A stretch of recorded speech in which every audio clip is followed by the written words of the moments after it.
Oke teman-teman, kita ketemu lagi ya di channel ini.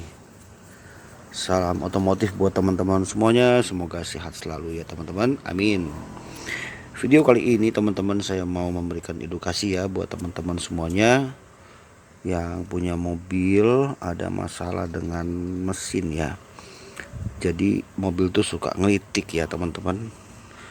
Kalau dipakai itu ngelitik ya. Sudah kita tune up, rutin udah, tapi tetap masih ngelitik ya. Ada beberapa penyebab kenapa mobil kita tuh sampai ngelitik ya teman-teman, terutama mobil bensin kan. Jadi maksudnya tuh gini, kadang tuh dari gigi 1 ke 2 tuh masih oke ya, tapi pas mau ketiga digas tuh ngelitik. Nah teman-teman, umumnya, nah, secara umum ya itu kadang masalah di vakum delco ya. Vakum delco tuh di mobil kita kan ada namanya vakum delco ya, yang nempel dengan apakah platina ataukah dengan CDI, itu ada vakum delco, kemudian ada selang. Jadi pada saat nanti kita ngegas ya, piringan untuk platina atau CDI itu akan bergerak ya, untuk menyesuaikan top pengapian supaya tidak ngelitik. Nah itu kadang-kadang yang secara umum ya, secara umum itu yang sering masalah, atau memang posisi nafornya berubah. Jadi kita mesti adakan tune up ya, tune up sekalian untuk mengecek kondisi busi kan. Nah tapi ini ya teman-teman, yang tidak umum itu tapi ini pernah terjadi ya. Jadi beberapa bulan lalu saya pernah mengerjakan mobil Karimun kotak ya. Jadi pemilik mobilnya mengeluhkan mobil itu ngelitik teman-teman. Jadi kalau dipakai itu nggak enak lah ngelitik gitu ya. Suaranya tuh nggak nyaman banget. Kemudian saya coba tune up.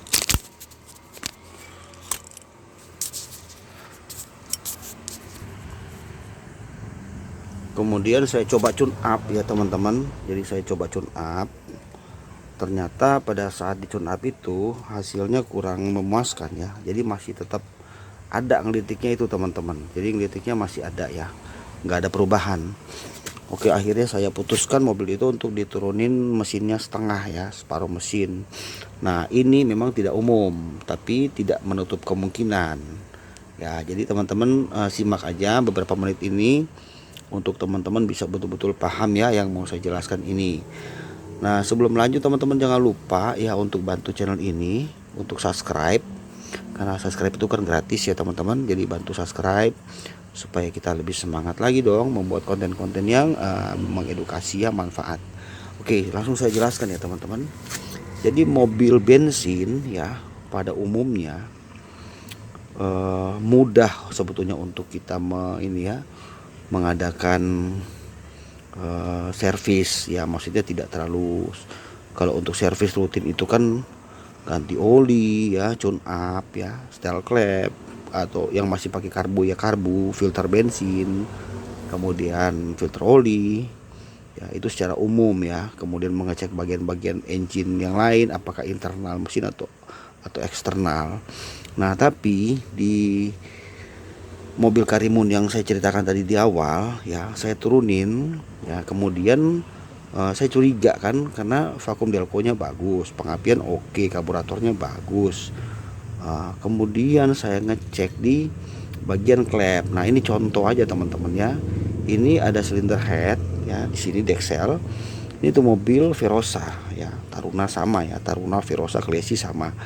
Nah teman-teman perhatikan ya di sini.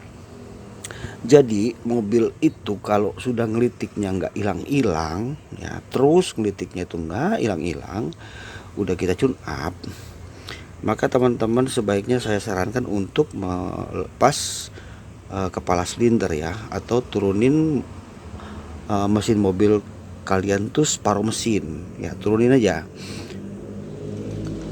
Kalau untuk teman-teman biar lebih yakin lagi ya, cek busi. Busi kan ada 4 nih kalau 4 silinder ya. 1, 2, 3, 4 busi. Cek dulu businya satu-satu. Kalau ujung businya itu pembakarannya bagus ya, masih putih bagus gitu ya, cek satu-satu ya kan. Misalnya nomor 2 atau nomor 3 udah mulai berubah nih, nggak seputih yang 1, 2 nggak seputih yang lain ya, cuma satu dua bagus, tiga empat misalnya hitam cemong gitu ya. Itu ada kemungkinan memang masalah kebocoran pada bagian klep. Nah itu satu ya. Ketika kita mengetes tekanan kompresi pasti dia menurun ya pada saat kita mengetes di lubang busi ini. Tapi kalau misalnya businya itu masih bagus, masih kelihatan kering ya, teman-teman jangan terkecoh. Karena kenapa? Itu mobil Karimun pada saat saya bongkar ya teman-teman, klepnya kita buka nih ya, satu-satu kita copotin, ternyata di balik klep itu sudah ada terjadi penumpukan karbon. Ini coba saya deketin ya. Nah teman-teman bisa lihat nggak di dalam sana tuh, ini kan klepnya nggak saya buka ya teman-teman, saya cuma menjelaskan sama teman-teman.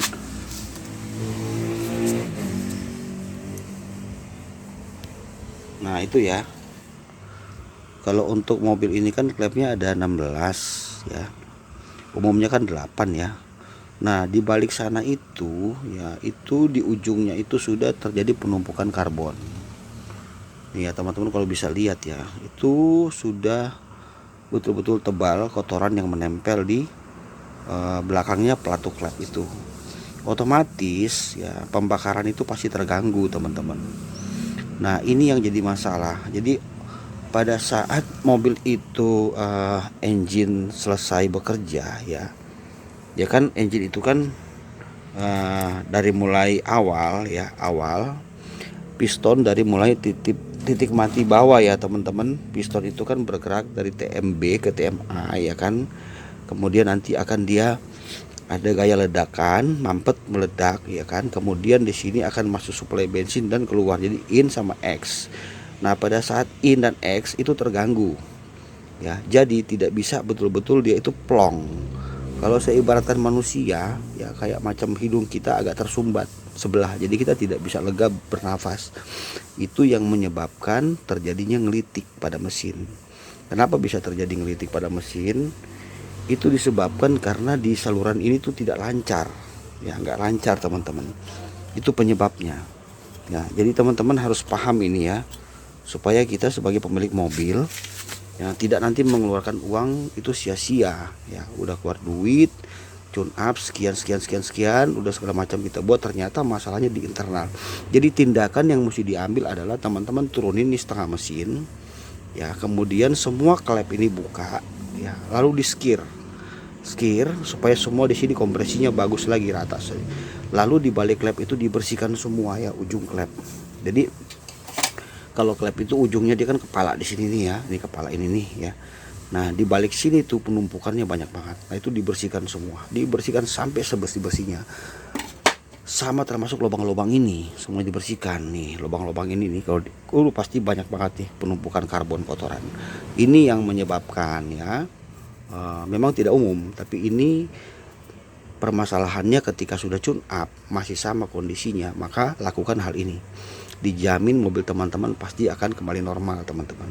Kita hanya modal memberi packing ya, packing cylinder head, kemudian umbrel untuk kita skir klepnya, kemudian kita untuk membayar jasa pekerjaan. Lalu pada saat diturunin juga kita ngecek piston ya, di atas piston itu kan kadang banyak banget penumpukan kotoran tuh, jadi itu sekalian dibersihkan ya, sambil digoyang pistonnya. Kalau pistonnya itu rada goyang ya, kemungkinan juga ring sehernya perlu diganti. Nah jadi teman-teman pada saat mesin itu dibongkar, nah, kita akan tahu bagaimana kondisi mesin mobil kita. Mau tidak mau harus diganti ya. Dan tapi teman-teman harus ingat, jangan takut untuk bongkar mesin, jangan takut ya. Jadi orang tuh takut bongkar mesin karena takut habis biaya besar. Nggak begitu teman-teman ya. Jadi kita harus punya pola pikir yang kita lebih harus mementingkan kondisi mesin ya. Mesin itu kan sama kayak tubuh kita ya kan, ada jantung, ada paru-paru dan lain-lain ya kan. Kalau dia tidak ada masalah aja, pasti kita nggak akan enak. Bensin jadi boros, hidup pagi susah ya kan. Apalagi kalau misalnya kita mau nyelip mobil, mau ngambil, mau salip, itu ngelitik kayak nggak enak kan. Nah jadi teman-teman harus paham ya, bahwa di mesin itu semua saling keterkaitan. Tidak hanya pengapian, tidak hanya bensin, tapi sumber utama dari kompresi ini ya. Ketika terganggu maka mobil kita nggak akan sehat teman-teman. Oke teman-teman ya, jadi ini aja yang mau saya jelaskan kepada teman-teman semua di video kali ini. Mudah-mudahan video ini bisa edukasi teman-teman sebagai pengetahuan aja. nggak usah khawatir untuk bongkar mesin mobil kita, apalagi baru beli mobil second ya, karena kita hanya mengecek kondisi dalam mesin internal. Nggak usah takut ya kan, yang penting kita bawa ke tempat yang tepat ya kan. Kalau bisa kerjakan sendiri malah bagus ya kan. Intinya yang penting mobil kita kembali sehat, dan gunakan part yang bagus ya, jangan part yang abal-abal. Sekalian nanti ganti si seal clapnya. Nah, di atasnya ada seal clap kalau kita buka ya. Nah ini kan dibuka anti per-per nih, di balik itu ada seal clap ya. Kalau misalnya clapnya 16 kayak gini, ganti semua 16 clapnya, sealnya, jadi supaya semuanya kembali normal. Oke teman-teman, terima kasih sudah menonton. Semoga video ini bermanfaat buat teman-teman semuanya. Sampai kita jumpa di lain waktu dan kesempatan. Jangan lupa subscribe teman-teman ya channel ini. Nanti kita jumpa lagi teman-teman. Salam otomotif dan salam sukses. Tetap semangat teman-teman ya di tahun baru ini. Dan God bless teman-teman, bye.